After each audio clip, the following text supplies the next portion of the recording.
Oh ya, selamat hari kemerdekaan juga teman-teman semua. Em, 17 Agustus gimana nih? Pada ngapain hari ini? Kayaknya banyak Harusnya pada di rumah ini sih ya, ini. harusnya banyak ikut lomba ya. Tarik tambang, makan kerupuk, apalagi balap karung. Ya, Siapa yang suka balap karung tuh? Paling menantang kayaknya. Oke.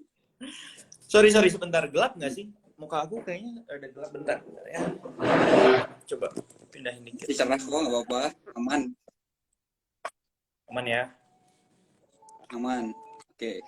Nah, Iya. jadi di hari kemerdekaan ini kita mau sharing bareng dengan Ko Andi ya. Jadi semoga-moga aja kita nih yang hari ini live bareng Ko Andi ini nggak cuman merdeka secara negara aja, nggak cuma merdeka secara Indonesia aja, tapi kita juga bisa merdeka secara finansial nih, kayak Ko Andi pastinya.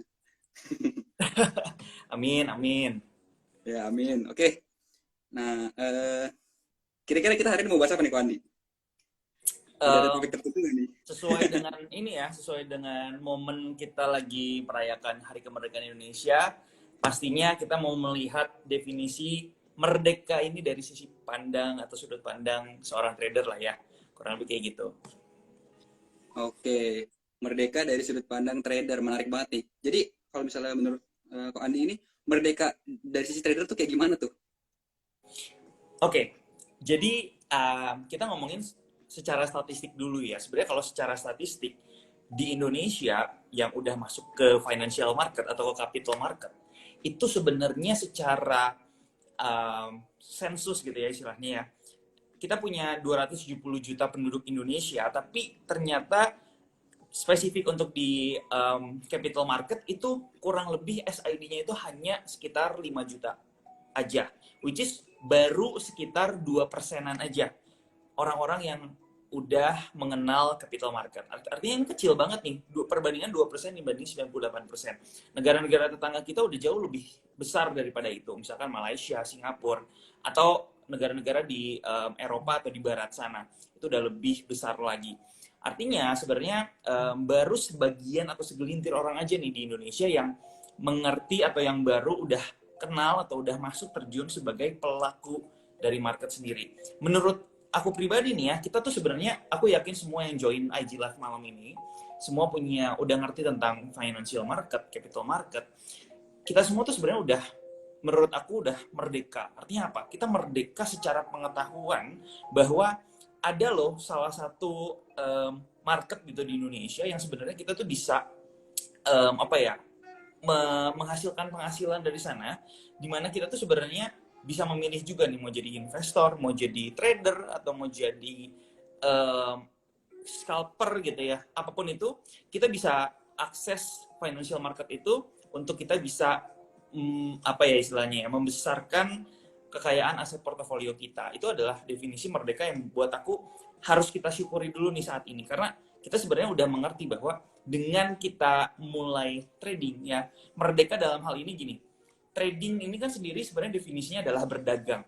Kalau misalkan kita berdagang secara real atau secara dunia real, kadang-kadang tuh gini, kita harus mikir mau jualan apa gitu ya. Kita mikir misalkan mau jualan gado-gado, kita mau buka satu warung gado-gado. Kita mau buka satu warung gado-gado, harus ada yang namanya tempatnya. Kita harus punya tempat buat orang-orang makan. Kemudian kita mungkin kalau misalkan nggak mau kita yang kerjain ya, kita harus hire karyawan. Ya, itu dua. Kemudian kita juga harus marketingin gitu istilahnya, ngandengin public figure untuk datang makan biar ramai dan segala macam. Nah, masalahnya kalau di dunia financial market, kita mau berdagang atau kita mau trading, itu kita nggak perlu buka toko. Cukup buka smartphone kalian aja, dan nggak perlu modal pastinya buka smartphone. Kalian udah punya smartphone masing-masing, tinggal download aja di apps gratis. Kedua, kita tinggal nggak perlu hire karyawan ya, jadi langsung trading sendiri aja. Atau kalau mau sekarang mau pakai expert advisor atau robot juga bisa ya, bukan robot trading di mana titip dana ya, tapi di sini robotnya sendiri. Kita nggak usah ngomong robot deh, sensitif, kita ngomong automatic trading. Misalkan kita mau jualan di harga berapa, udah otomatis dong bisa sama sistem di orderin atau diantriin. Kita nggak perlu mantau market 24 jam. Udah gitu kalau misalkan kita mau menjual barang kita ya, misalkan kita mau jual taking profit dan segala macam, itu likuiditasnya ada dan jelas. Asalkan kita memang pilih misalkan saham nih ya, yang jelas juga dia punya likuiditasnya. Jadi menurut aku definisi merdeka ini kita bisa trading atau berdagang di financial market itu secara ya merdeka. Kita nggak perlu unsur-unsur yang lain yang ada di real life kita kalau misalnya kita mau menjalankan real bisnis atau real berdagang. Kayak gitu sih kurang lebih. Oke, mantap banget penjelasannya lengkap nih. Mungkin mungkin saya juga sharing sedikit dari sisi saya sebagai seorang trader juga ya. Kalau Boleh. misalnya merdeka untuk saya itu kurang lebih kayak gini. Jadi kita tuh udah nggak terikat lagi nih dengan waktu kerja, waktu untuk kita trading dan analisa gitu ya. Jadi Ya. merdeka itu artinya kita bebas kapanpun untuk kita bisa trading. Nah, makanya ini cocok banget nih tema kemerdekaan hari ini sama judul kita hari ini. Kalau kalau kok Andi ini kan saya lihat ya, kalau di postingannya kan biasa pagi mungkin buka buka market, habis itu siang bisa nge-gym, bisa kemana-mana, bisa bisa berenang tadi ya. Saya lihat-lihat ya ini. Cuma hari ini hari libur sih.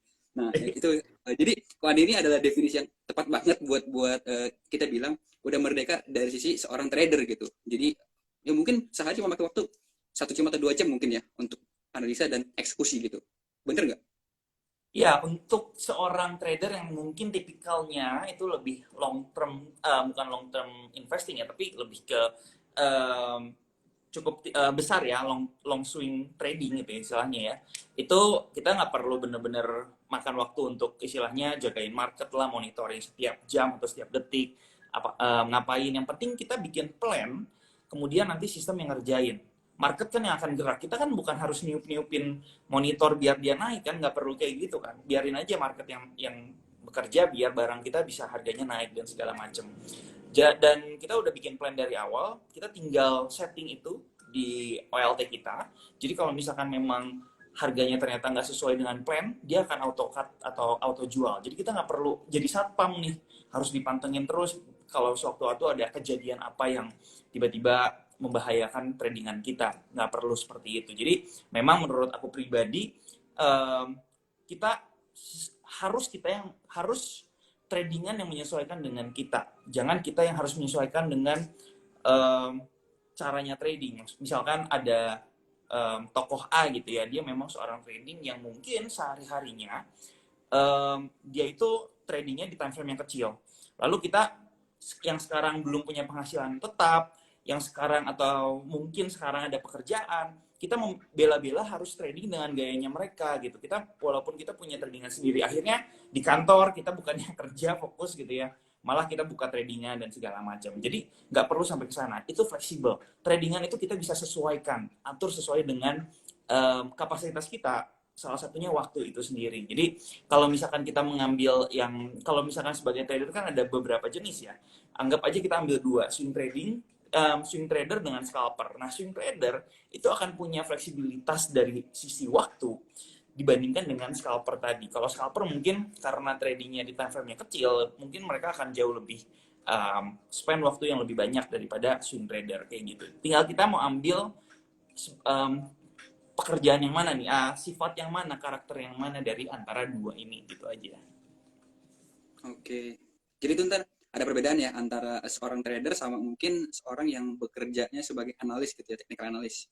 Jadi Betul, betul. mungkin kita trader juga pasti menggunakan technical analysis, tapi kita belum tentu pekerjaan sebagai analis gitu. Nah, di sini yang kita mau belajar dari Ko Andi nih, gimana itu cara plan-plannya dia bisa bisa ngebentuk mungkin sistem yang seperti ini ya, sistem di mana dia bisa ninggalin tradingan itu tapi tetap hatinya tenang gitu ya, nyaman dan tetap dapat cuan juga gitu biasanya. Oke.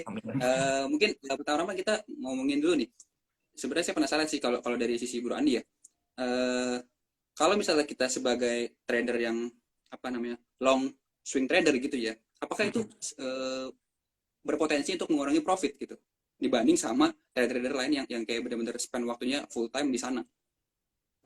Ini Oke. pendapat pribadi sih dari pengalaman Ko Andi gitu, gimana, nggak apa-apa gitu.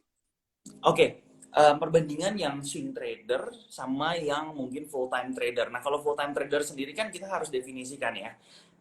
Full time trader terminologinya mungkin lebih ke ini ya, kita samain dulu terminologinya bahwa full time trader adalah seseorang atau seorang trader yang mungkin menghabiskan cukup banyak waktu dalam satu hari itu untuk urusan trading. Itu yang pertama. Dan kedua juga mungkin main source of income-nya itu dari trading. Jadi memang dia punya target juga ya, mungkin kalau saya bilang punya target dalam 1 bulan untuk mencukupi kebutuhan hidupnya dia untuk survive, karena di only nggak harus di only ya, maksudnya the main resource of income-nya itu dari hasil tradingnya itu sendiri. Nah, itu ada 2 perbedaan gitu ya. Apakah swing trading akan mengurangi profit atau enggak? Jawaban aku sih tergantung ya, tergantung. Karena gini, kalau kita bandingin dengan scalping, kita ngomongin scalping aja ya. Scalping itu kalau kita lihat volatilitas di market, di mana setiap menit atau setiap jam aja dia bisa naik turunnya itu bisa sampai like 5% gitu ya istilahnya. Ada kan saham-saham yang mungkin tipikalnya lebih ke third liner atau ya mungkin second liner beberapa dalam 1 jam atau misalkan dalam 2 jam dia naik turun bisa 5-10%. Nah, ini tuh stok yang disukai oleh para scalper gitu.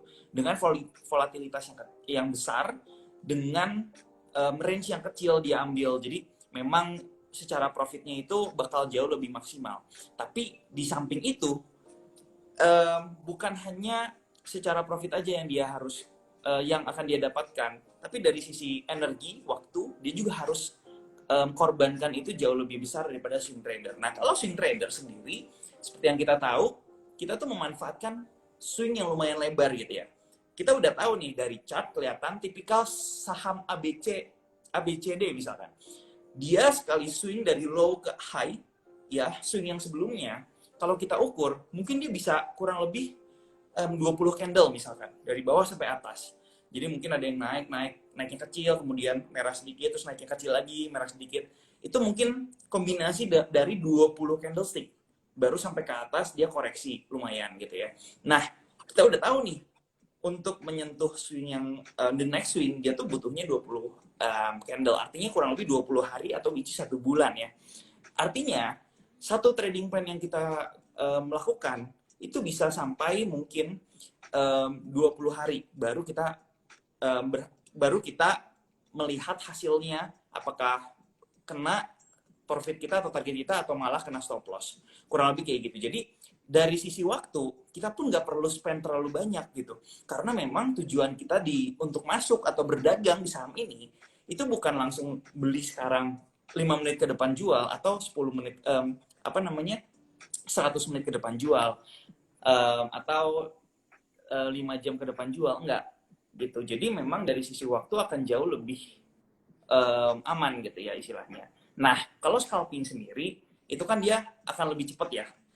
Sekarang kita kalau bandingin, menurut saya pribadi, dari volatilitas yang terjadi dan segala macam, harusnya profesional trader yang swing trading dengan profesional trader yang scalper harusnya akan lebih banyak profitnya scalper. Kenapa? Karena dia bisa memanfaatkan volatilitas yang besar dalam jangka waktu yang singkat. Jadi kalau memang benar-benar mereka bisa memanfaatkan itu, profitnya akan jauh lebih maksimal. Cuman balik lagi, kalau di saham Indonesia, sebagai seorang scalper, masuk di saham-saham yang cenderung third liner gitu ya, itu likuiditasnya kecil. Sometimes kita nggak bisa masuk dengan dana yang tinggi atau dana yang besar. Misalkan satu tick aja 20 juta udah langsung kemakan semua offernya atau bidnya. Jadi itu akan langsung naik beberapa level di atas. Kurang lebih kayak gitu. Jadi balik lagi nih, kita profil resikonya itu lebih suka yang mana? Resource-nya kita itu lebih cocok yang mana? Apakah kita punya banyak waktu untuk melakukan tadi swing trade, scalping gitu ya, dengan fokus di market buka, atau kita lebih nyaman swing trading, di mana sebenarnya kita bisa lebih nyantai, bisa fokus ke pekerjaan kita yang lain. Misalkan kita jadikan trading ini hanya vehicle, di mana kita sebagai kendaraan yang membesarkan aja penghasilan utama kita dari bisnis yang lain atau pekerjaan profesional kita yang lain, kayak gitu sih. Oke, ini tadi di kolom chat tadi ada yang ngomong kalau misalnya full time trader dan scalping malah jadi loss terus. Nah, itu mungkin tadi kalau misalnya saya nangkep dari kata-kataku Andi, berarti kamu belum jadi profesional trader tuh.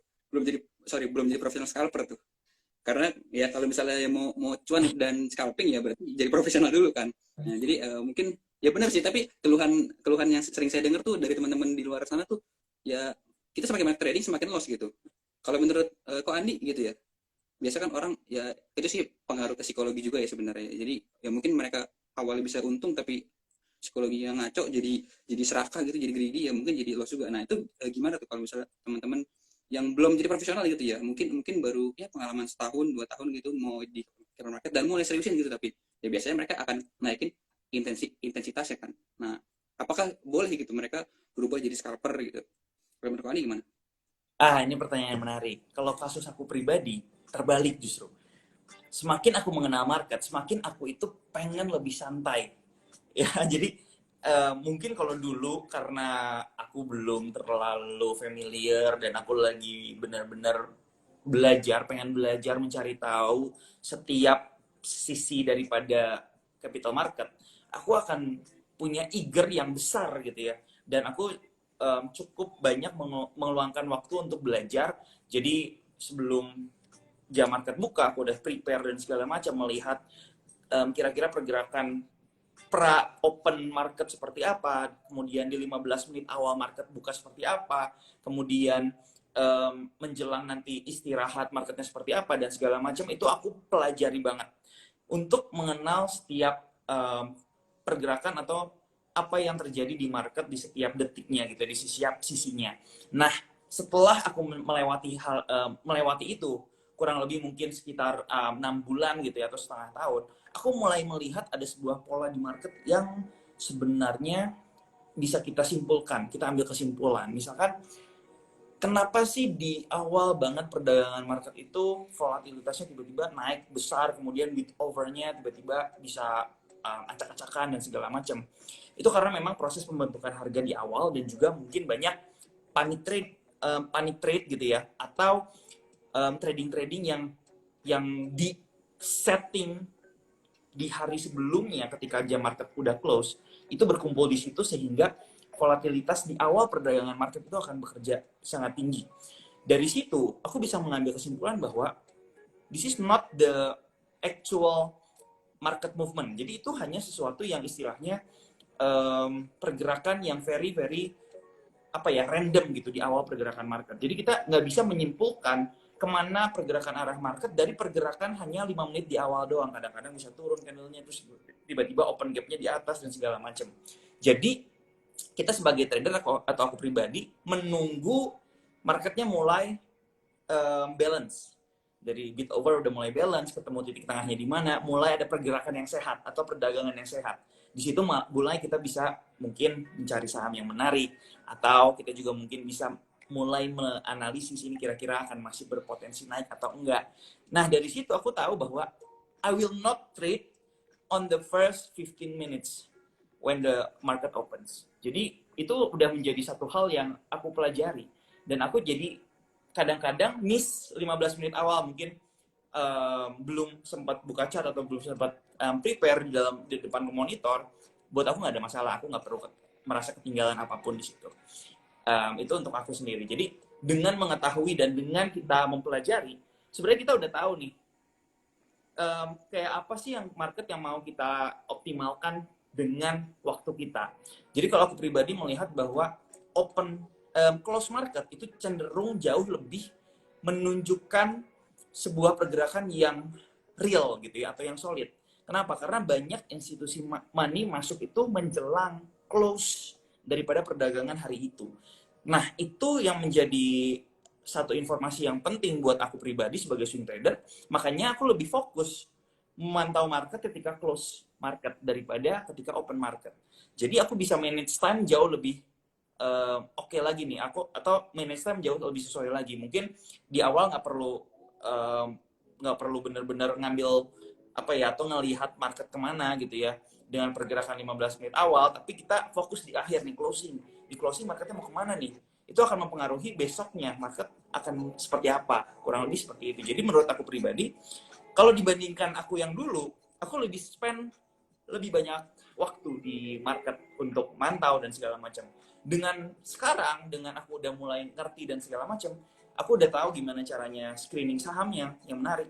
Jadi nggak perlu waktu banyak. Aku juga udah tahu kapan aku harus mantau market dan segala macam. Udah ada automatic order di mana semua orderan aku bisa disesuaikan dengan plan yang aku create di awal. Jadi udah nggak perlu worry lagi. Marketnya sekarang di harga berapa? Marketnya sekarang di harga berapa?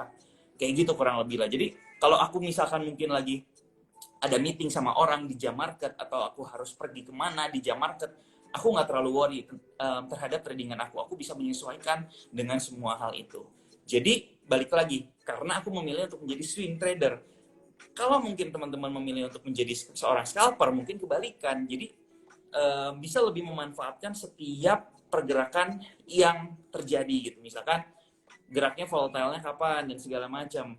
Mereka akan jauh lebih fokus di jam-jam tersebut. Kayak gitu kurang lebih. Eh, Kalau misalnya ini saya ada penasaran dikit nih kok. Tadi kan katanya kalau misalnya pas opening tuh kok nggak mau trade ya untuk 15 menit pertama itu nggak mau trade gitu ya. Kalau misalnya case-nya gini gimana? Misalnya sebenarnya kita malam analisa nih harga sahamnya di 1000 dan 1000 itu sebenarnya udah level support atau mungkin level apa yang bagus lah ya yang sebenarnya kita udah pengen masuk gitu. Tapi karena tadi di jam awal market buka itu lebih volatil dan lebih nggak jelas gitu biasanya kan ya. Nah, tahu-taunya dia udah naik nih ke misalnya 1040 berarti udah naik 8 tick gitu ya. Nah, di sana 4 tick sorry. Nah, terus di sana dia bakal kok ini bakal tunggu turun atau biarin aja gitu masuk di sana gitu. Walaupun kayak misalnya kita tunggu di jam 9.15 itu harga tetap stay di 1040 gitu. Akan nunggu atau akan kita beli langsung gitu. Oke, ini pertanyaan yang menarik. Jadi gini, Chat. Kalau gue sendiri, prefer untuk masuk itu di close market. Jadi sebelum close, gue prefer untuk masuk di situ. Ya, dibandingkan gue analisis malamnya, kemudian paginya gue coba untuk ambil opportunity di sana. Kalau misalkan memang kita ambil untuk, kita decide untuk trade satu saham untuk dibeli, untuk di hari besoknya, kadang-kadang aku lebih prefer untuk nunggu close-nya besok seperti apa. Gitu. Jadi, atau enggak, aku akan bagi cara entry-nya. Jadi ini udah masuk ke entry system. Cara entry-nya aku pribadi mungkin, gitu ya, akan bertahap. Jadi mungkin 15 menit awal aku udah pasti nggak akan mau masuk, ya, karena itu kadang-kadang bid over-nya udah nggak jelas segala macam gitu ya.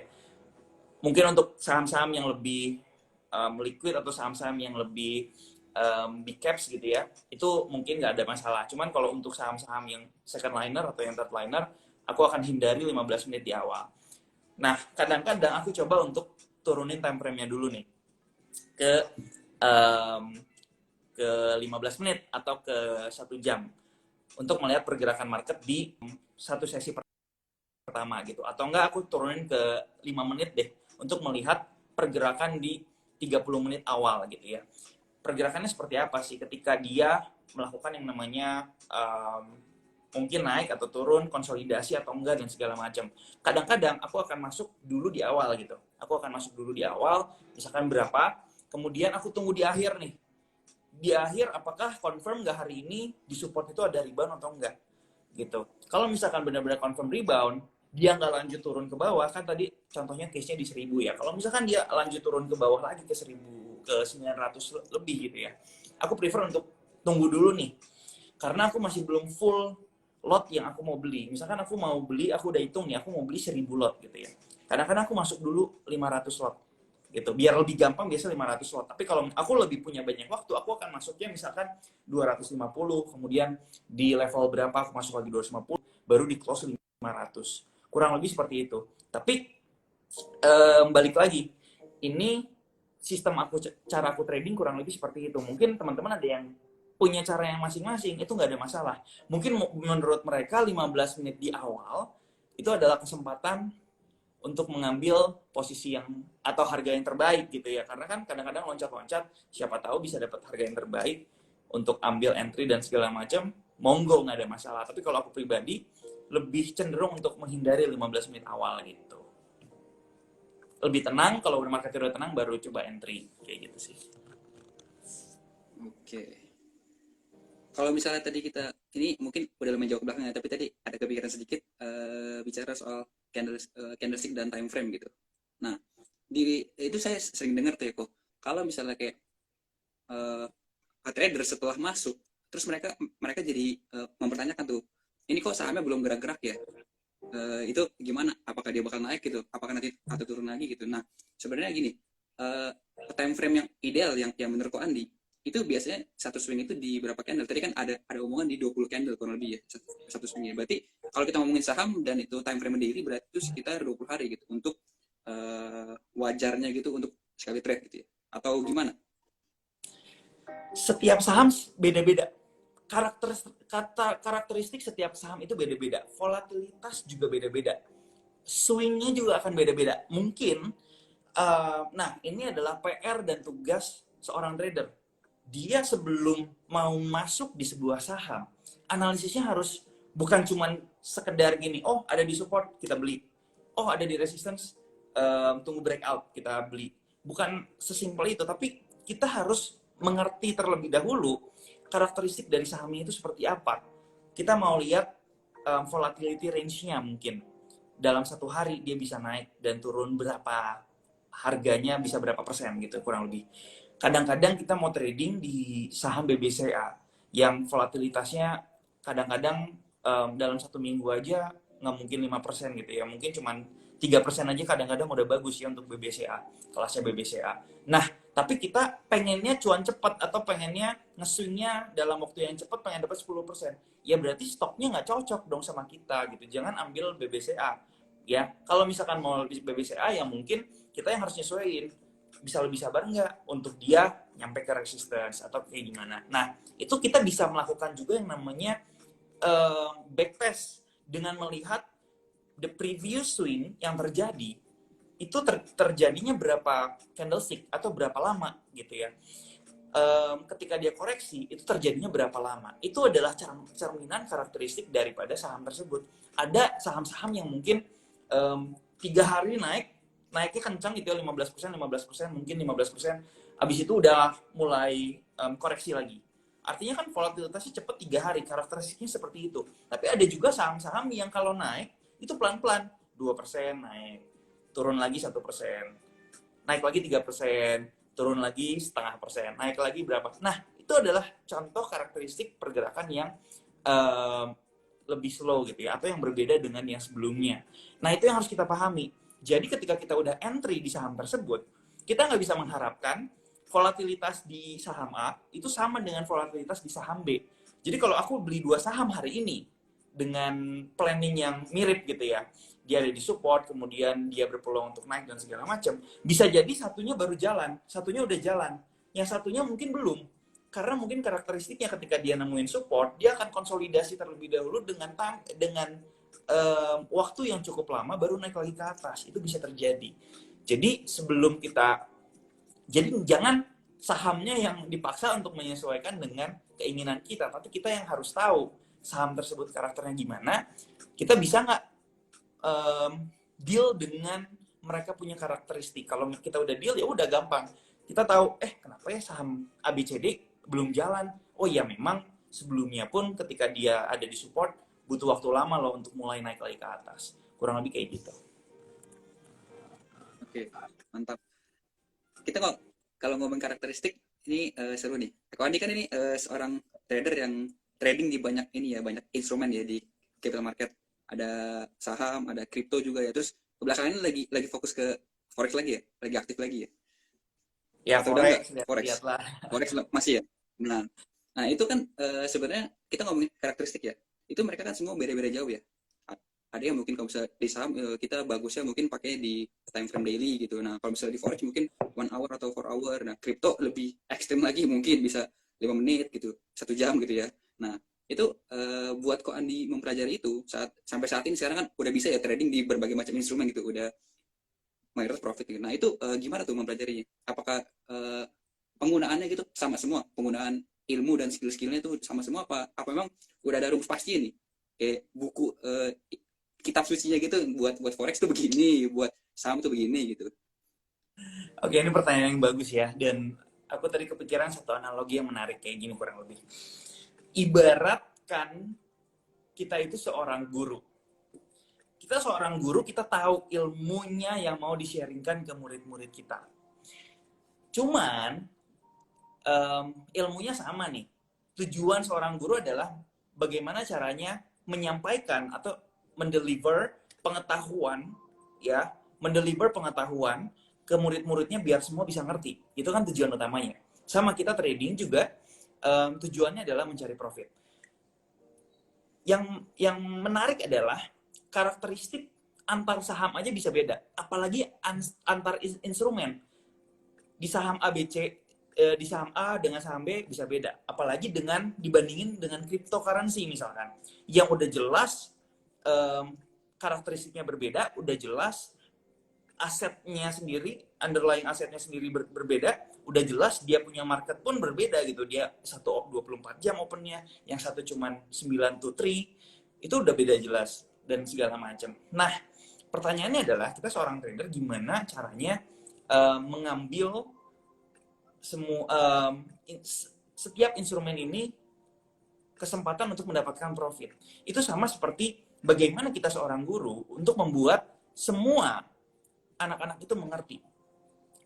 Dengan karakteristik anak-anak yang tentunya berbeda. Kalau kita mempelajari ya, human psychology, mungkin ada orang yang lebih bisa belajar itu menggunakan visual gitu ya. Ada mungkin karakteristik anak yang lebih suka private gitu, one on one. Ada juga karakteristik anak gitu ya, yang lebih suka belajar kalau misalkan dia dicontohin dan segala macam. Jadi beda-beda nih semua. Nah, guru tersebut harus mengenal dong mereka caranya, mereka karakteristiknya seperti apa sih, gimana sih cara mereka bisa ngerti. Oh, kita yang harus adaptasi dan segala macam. Sama seperti trading juga seperti itu. Di saham tuh seperti ini. Ya udah, kita adaptasi caranya seperti apa. Tapi ilmu ngajarnya ya itu sama, kurang lebih seperti itu. Cuman mungkin caranya aja yang berbeda. Ya. Jadi ilmunya tetap technical analysis. Si guru pun sama gitu ya. Misalkan mereka mengajarin fisika, ya dia perlu ilmu fisika untuk bisa mengajar ke murid-murid biar paham. Tapi cara ngajarin yang beda. Sama, kita juga pakai technical analysis, tapi cara tradingnya yang berbeda untuk bisa menyesuaikan dengan kondisi setiap market. Kalau aku pribadi, di saham sendiri aku lebih suka pendekatan yang jauh lebih panjang gitu ya.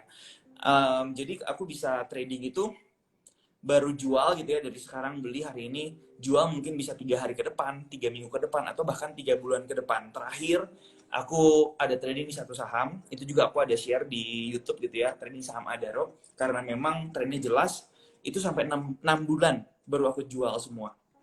Tapi along the way prosesnya, ada yang namanya managing the position gitu ya, managing the plan, artinya ada saatnya take profit setengah, kemudian kita buy lagi di bawah atau average up lagi di bawah, kemudian ketika dia naik ke atas take profit lagi setengah dan segala macam, termasuk trailing stop gitu ya, kita tetap lakukan yang namanya trailing stop. Nah, itu adalah sebuah proses kita, aku pribadi trading di instrumen tersebut.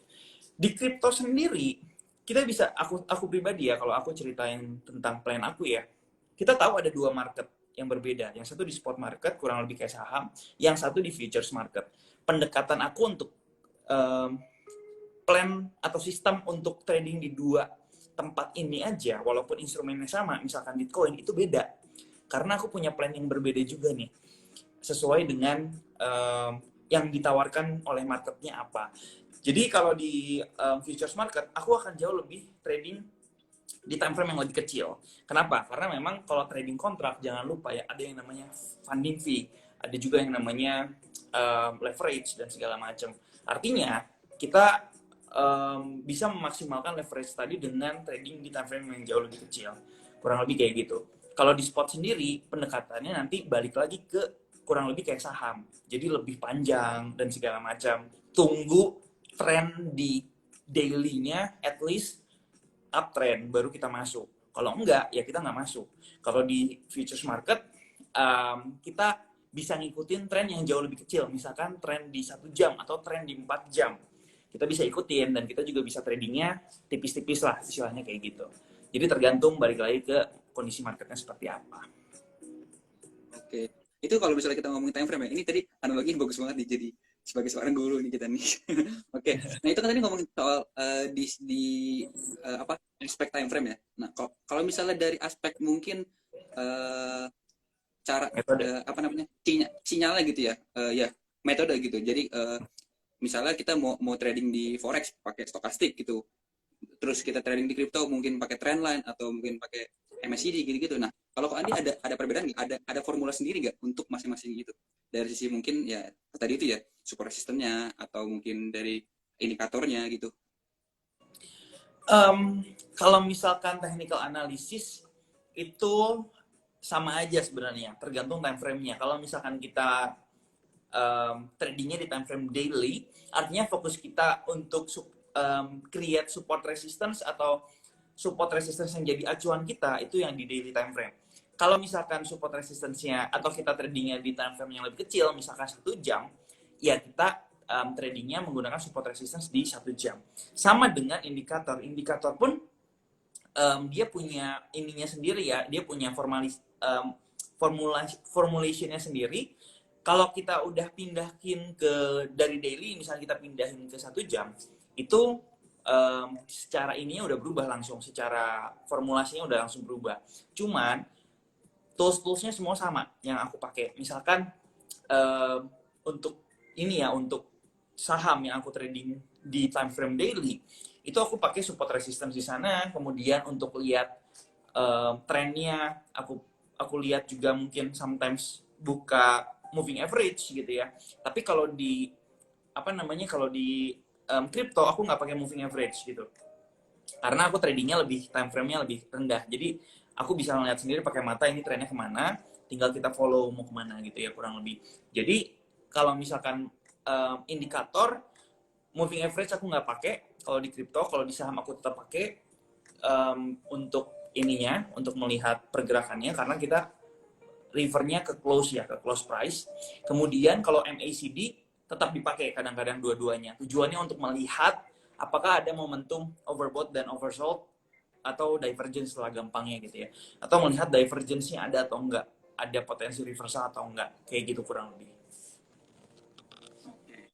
Kalau misalnya tadi ada kita bahas soal risk dikit gitu ya, dan managing position gitu ya. Nah, kalau risk itu kira-kira itu sebenarnya risk yang ideal tuh kita bisa nanggung berapa persen untuk masing-masing instrumen gitu ya.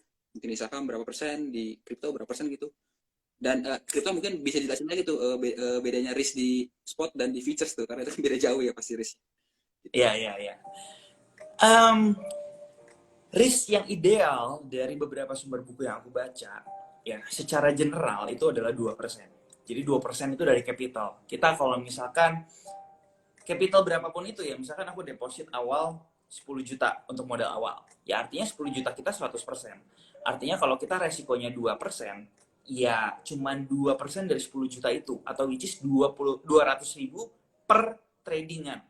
Jadi per satu trading jatahnya itu 200 ribu. Kalau misalkan salah gitu atau kena cut loss atau stop loss, ya 200 ribu doang tuh yang boleh dijadikan sebagai resiko. Nggak boleh lebih dari itu. Kenapa nggak boleh lebih? Karena kalau lebih, capital kita akan gampang tergerus, dan kalau misalkan capital kita dengan mudah tergerus, untuk recover back itu it's double gitu ya, effortnya untuk bisa recover lagi ke break even point. Jadi prinsip utama trading itu sebenarnya bukan mendapatkan profit sebanyak-banyaknya, tapi bagaimana modal kita terjaga sehingga tidak loss sedalam-dalamnya. Kebalikan gitu ya. Jadi bukan berarti dengan kita modal misalkan 10 juta, kemudian kita loss karena nggak disiplin dan segala macam. Kita tinggal 5 juta nih sekarang. Oh ya udah masih 5 juta, kita cobain lagi untuk dapetin profit yang lebih besar lagi. Nah itu salah. Jadi yang harus kita lakukan adalah jangan sampai drawdown-nya kita itu terlalu dalam. Drawdown itu adalah apa ya, kalau bahasa Indonesia, bukan bahasa Indonesia ya, terminologi drawdown itu adalah performance kita gitu ya. Misalkan kita dari sekarang punya modal 10 juta, kemudian naik menjadi 15 juta.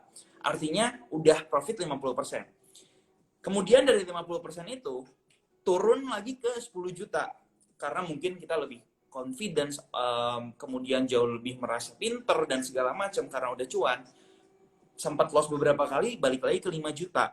Atau mungkin karena kita udah yakin, akhirnya all in margin gitu atau segala macam. Jadi dalam satu kali trade, turun ke 10 juta. Artinya, drawdown kita itu cukup dalam loh. 33%. Dari 15 juta, kita minus 5 juta. Itu minusnya 33% kalau nggak salah ya. 5 juta per 15 juta, 33%. Nah, itu adalah sebuah kondisi yang menurut aku pribadi kurang ideal. Gitu ya, karena capitalnya dari 15 juta turun ke 10 juta. Nanti untuk naikin lagi, perlu effort lagi. Yang jadi tugas kita adalah gimana drawdown-nya ini, itu nggak terlalu cepat gitu turunnya. Kenapa? Karena kalau kita dalam satu kali trading, terus kita loss-nya dalam, ya, itu akan lebih sulit untuk next tradingnya. Kurang lebih kayak gitu. Karena modal kita lebih kecil nih. Ya kan? Trading selanjutnya, kemampuan kita, capacity kita lebih turun ya untuk beli saham. Kayak gitu kurang lebih. Jadi tujuannya trading itu harus diubah dulu nih di awal. Bukan mendapatkan profit yang setinggi-tingginya. Tapi bagaimana menjaga drawdown serendah-rendahnya. Nah, itu yang perlu kita catat sebagai seorang trader. Kadang-kadang yang jadi stres adalah kita udah profit sekian, tiba-tiba turun 50%. Untuk jadi, misalkan dari 10 juta turun 5 juta. Nah, untuk dari 5 juta ke 10 juta lagi, itu tuh kita harus profit 100% loh, gitu. Karena dari awal, capitalnya udah turun nih. Kemampuan kita beli sahamnya juga turun. Dari 10 juta, jadi cuma 5 juta. Artinya effortnya double. Ya, kurang lebih kayak gitu. Jadi, kalau misalkan kita mau, kenapa ada yang namanya risk management? Bukan reward management atau profit management. Karena kalau profit nggak perlu di-manage. Nggak terlalu penting lah. Kita bersyukur aja profitnya berapa, kita tetap happy gitu ya. Tapi yang lebih penting adalah risk management. Bagaimana kita memanage resiko kita agar tidak terlalu besar dan tidak mengganggu psikologi trading.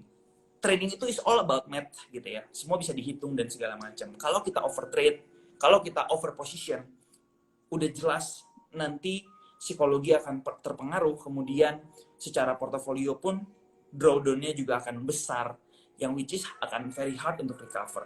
Jadi kalau aku pribadi, resiko yang paling ideal adalah 2% dari capital. Capital mau berapapun. Tapi mungkin ada aja orang-orang yang mungkin kayak gini. Contoh aja ya. Misalkan dia udah punya aset portofolionya besar banget, misalkan 10M gitu ya. Dia iseng aja nih mau coba untuk trading di futures market crypto. Itu dengan modal kecil, misalkan 10 juta gitu ya. Nah, dia mau pakai misalkan nggak 2% gitu ya, misalkan 20% setiap kali trading sebagai resiko. Karena kan ada leverage, jadi bisa gitu ya, resikonya besar. Nah, itu juga nggak masalah. Kenapa aku bilang nggak masalah? Karena tujuannya dia itu bukan growing asetnya dia. Kalau misalkan semuanya loss juga nih, di sisi 10 juta, aset dia masih 9.990 juta gitu ya, nggak ada masalah. Gitu, nggak terlalu berpengaruh gitu. Nanti dia bisa deposit lagi. Tapi kalau misalkan kita fokus taruh aset portofolio kita untuk trading saham misalkan, ya lu nggak bisa kayak gitu, nggak bisa sekali trade 20% resiko. Idealnya adalah 2%. Kayak gitu kurang lebih. Oke. Kalau menurut Ko Andi, yang paling penting dari diri seorang trader itu apa sih? Yang paling penting dari diri seorang trader adalah aku melihat dari sudut pandang pemula dulu ya. Yang paling penting untuk jadi seorang trader, kalau kita mau mulai dengan benar gitu ya, memulai dengan benar, jangan memulai dengan salah. Itu adalah di mindset. Jadi mindset kita di awal untuk trading itu jangan gimana caranya untuk cepat kaya dari trading. I think kalau misalkan kita pengen menempuh tujuan itu, cara yang dilakukan semua akan salah. Garantilah semua akan salah. It's more like gambling than trading. Tapi kalau misalkan kita rubah mindsetnya, bukan menjadi cepat kaya, tapi kaya pasti. Nah, pasti ini kan sesuatu yang sesuatu yang menjanjikan, tapi sebenarnya time frame-nya nggak akan cepet loh. Perlu proses dan waktu. Contoh kayak gini. Gimana caranya seorang, misalkan gitu ya, contoh aja, misalkan Kita ambil contoh bayi gitu ya. Bayi itu butuh untuk jalan itu kan perlu waktu ya, perlu waktu proses dari merangkak, kemudian coba jalan bentar kemudian jatuh, jalan lagi bentar kemudian jatuh, sampai akhirnya bisa bener-bener jalan gitu ya. Pasti dia bisa jalan, cuman tetap akan ada yang namanya proses. Jatuhnya dulu lah, segala macem lah. Nah itu yang perlu kita lakuin gitu, dan kita harus perlu yang namanya belajar tadi, proses belajar. Atau misalkan saya pengen jadi atlet badminton deh kayak Bro Richard gitu ya, bisa main badminton gitu, kan selalu ada yang namanya proses belajar. Nggak bisa dalam satu hari, tolong dong ajarin gua buat main bulu tangkis kayak Taufik Hidayat langsung jago kayak dia. Nggak mungkin bisa kan. Semua ada prosesnya, dan kita harus belajar, dan kita harus fighting.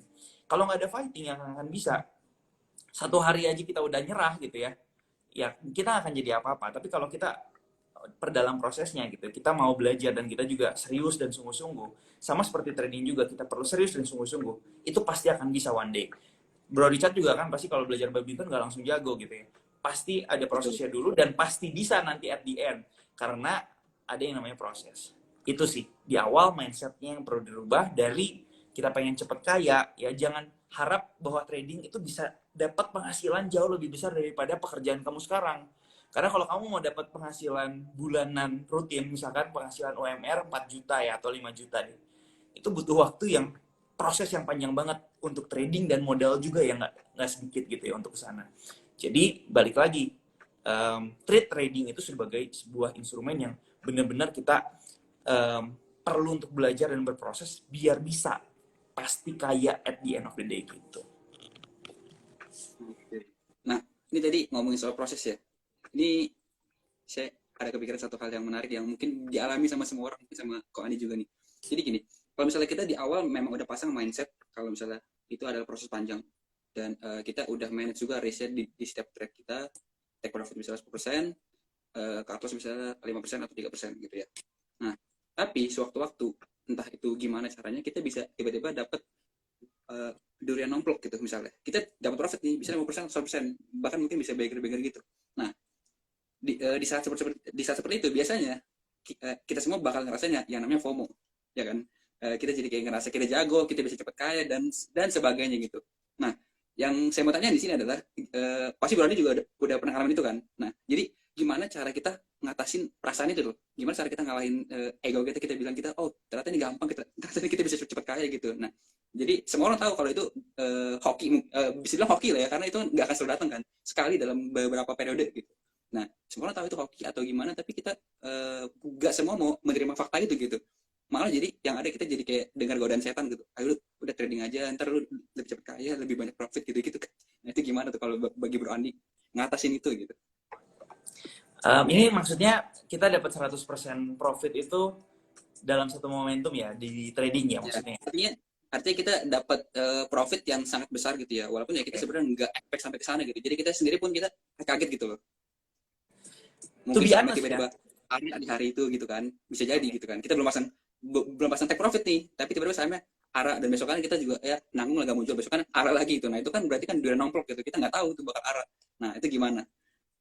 Oke, honestly saying, kalau case-nya kayak gitu, aku cuman bisa bilang bahwa satu-satunya yang bisa membuat kita sadar bahwa apa yang akan kita lakukan selanjutnya benar atau salah adalah kesalahan kita di masa lalu. Artinya apa? Cuman nature ini yang bisa ngasih tahu kita dengan cara apa? Dengan cara kadang-kadang kita dibikin jatuh dulu. Contoh, aku udah dapet nih profit dari satu saham yang tadi Bro Richard bilang arah-arah segala macam, dengan tidak ambil take profit dulu dan segala macam. Apa yang akan aku lakukan? Aku akan bilang bahwa ini adalah salah satu hal yang bisa dilakukan gitu untuk bisa mendapatkan kaya dengan cepat. Human itu selalu punya yang namanya faktor greed, atau sebuah sebuah psikologi. Greed itu nggak akan bisa lepas dari seorang manusia ya. Jadi udah pasti yang kita lakukan adalah seperti itu. Contoh gampangnya gini deh, kalau kayak kemarin cryptocurrency naik-naik dan segala macam, beli koin apapun naik gitu, altcoin apapun itu, altcoin yang dibeli itu naik semua. Doge, BNB, kemudian apalah yang micin-micin, itu semua naik. Yang terjadi apa? Ketika udah naik 100%, 500%, 1000%, orang-orang akan berpikir bahwa it's very easy untuk bisa menggandakan uang. Kadang-kadang yang dia lakukan adalah tambahin lebih besar. Atau yang kedua yang dia lakukan adalah cari lagi koin-koin yang serupa, ulangin lagi cara yang dia lakukan sebelumnya, diulangin lagi. Nah, tapi kita tahu bahwa itu fenomena yang bisa terjadi, tapi not every day terjadi seperti itu. Mungkin dalam 4 tahun cuma terjadi 1 kali atau 2 kali doang. Nanti repeatnya lagi mungkin 4 tahun kemudian lagi. Kadang-kadang akan seperti itu. Jadi yang salah adalah faktor greed-nya kita nih, yang kadang-kadang nggak bisa kita nggak bisa kita overcome. Faktor greed-nya tadi yang nggak bisa kita overcome. Akhirnya yang terjadi pasti akan jatuh. Saya yakin pasti akan jatuh. Karena kita terlalu overconfidence, kita terlalu nekat, kita terlalu merasa ini gampang, dan segala macam. Akhirnya kita terlalu overconfidence, kita lakukan semua cara agar bisa cepat kaya yang tadi, pinjaman online, kemudian kita minjem teman dan segala macam, atau mungkin kita jual aset kita masukin ke trading dan segala macam gitu. Nah, kemudian setelah tahu kita bahwa nggak setiap hari market akan seperti itu, kemudian kembali turun dan segala macam, kita ngerasain kerugian. Nah, itu adalah satu cycle yang akan membuat kita, cycle selanjutnya yang seperti itu, kita akan lebih ngerti lagi. Oh, kalau misalkan kita udah dapet koin-koin yang beggar, atau misalkan koin-koin micin yang naiknya 1000% dan segala macam, take profit 50%, let the profits run, kita trailing stop. Kalau uang kita misalkan growing dalam 1 bulan 100%, yang kita lakukan adalah oke, kita udah double nih portofolionya, jadi misalkan dari 100 juta jadi 200 juta gitu ya, atau enggak 100% lah, kalau di kripto kan bisa ribuan persen ya. Ada yang teman aku tuh ada yang dari 10 juta jadi 500 juta ya, tapi kan mentalitasnya kan tradingnya dia waktu di awal 10 juta. Caranya gimana? Kita growing pelan-pelan, profitnya tadi 500 juta ya, di withdraw, misalkan di withdraw 450 juta, sisain lagi 50 juta. Jadi capacity untuk kita trading itu dinaikin pelan-pelan. Psikologi trading dengan uang kecil dengan psikologi trading uang besar itu beda jauh kayak gitu. Jadi upgrade pelan-pelan, sesuaikan dulu psikologinya. Kita udah nyaman bisa trading lagi dengan uang yang besar, baru dilanjutin secara konsisten, kurang lebih kayak gitu. Jadi contoh aja nih yang paling gampang, robot trading atau Ponzi scheme yang kemarin kita lihat lah sama-sama, kurang lebih seperti itu. Itu aku pernah ngalamin di tahun 2012 ketika aku masih SMA. Dulu belum ada yang kayak sekarang gitu ya, yang benar-benar di Indonesia ada kantornya dan segala macam. Dulu tuh sistemnya online gitu ya. Masukin duit, deposit ke website ini, dalam 1 hari akan dapat 5% misalkan. 5% di withdraw dan segala macam, itu gampang banget, dan aku pun ketagihan waktu itu. Tapi sampai one day aku hampir kehilangan uang aku semua di sana gitu, dan aku mikir bahwa kok kayak gini sih, mana sih yang dia bilang udah hampir nyobain mungkin 50-an ya situs yang bisa ngasilin uang kayak gitu, ternyata semuanya sama gitu, at the end of the day bakal scam juga. Aku baru dapat satu ilham bahwa nggak bisa dapat duit caranya kayak gini, nggak mungkin kayak gitu, nggak make sense gitu. Aku yang waktu itu masih SMA gitu ya, nggak ngerti apa-apa, sama pikirannya cepet kaya dan segala macam, akhirnya aku lakuin seperti itu. Makanya setelah aku jatuh tuh, kehilangan uang aku dan segala macam, untung dulu masih SMA gitu ya, uangnya nggak banyak, aku udah ngerti, aku dapat pelajaran dan aku udah ngerti. Makanya teman-teman aku nih, circle terdekat aku, ikutan robot trading dan segala macam, aku udah nggak tertarik untuk ke sana. Kenapa? Karena it's way too impossible to get the money kayak gitu.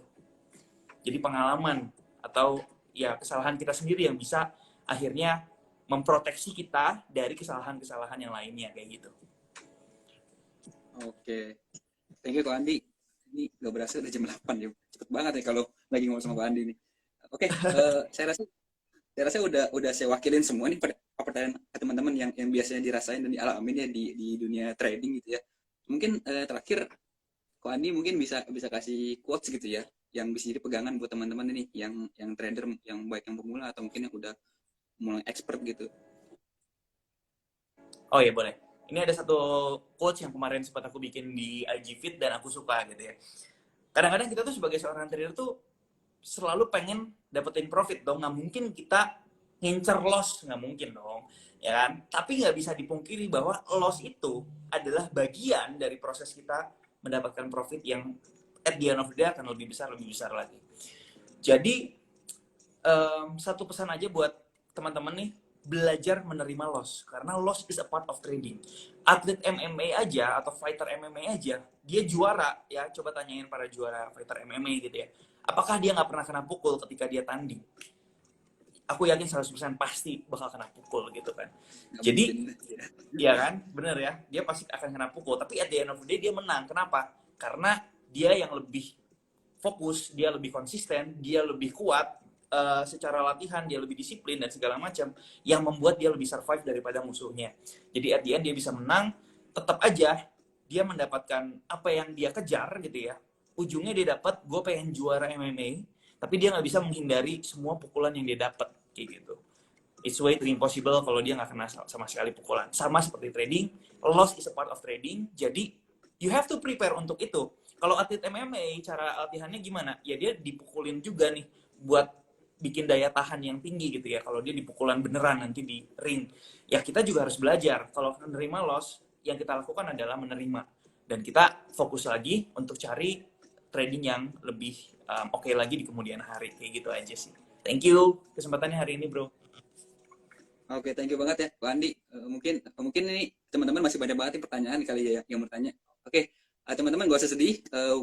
Ini kalau misalnya kita ngomongin soal trading itu sebenarnya jalannya masih panjang banget ya. Cuman kalau misalnya teman-teman masih mau belajar sama Pak Andi, mungkin bisa nonton di YouTube-nya kali ya. Ada kelas ada series ya yang namanya kelas trading koko saham ya. Itu ada berapa tuh? 20 episode ya kok ya? Nyampe nggak? 20-an lebih lah. 20-an lebih ya? Ya. Nah, itu teman-teman kalau misalnya memang mau belajar trading itu karena nggak akan bisa dijelaskan dalam satu kali live session gini ya. Sejam doang itu terlalu dikit. Nah, ntar teman-teman silakan cek aja YouTube-nya Ko Andi, di sana udah lengkap. Oke, thank you banget Ko Andi buat hari ini ya waktunya. Ini udah bermanfaat banget nih buat teman-teman. Tadi udah pada bilang thank you juga, daging ilmunya. Thank you juga buat teman-teman yang udah setia nonton sampai akhir ya. Ini semoga teman-teman setelah denger ini ya bisa merdeka finansial juga ya dari sisi seorang trader gitu. Oke, mungkin sampai sini aja live kita hari ini. Teman-teman mungkin kalau yang ketinggalan live-nya tadi bisa nanti nonton di recordnya ya, ada di IG Sekolah Saham Indonesia. Sampai situ dulu. Thank you Kondi sekali lagi. See you di next pertemuan kita ya. Yo, thank you bye-bye semua. Happy cuan. Bye-bye.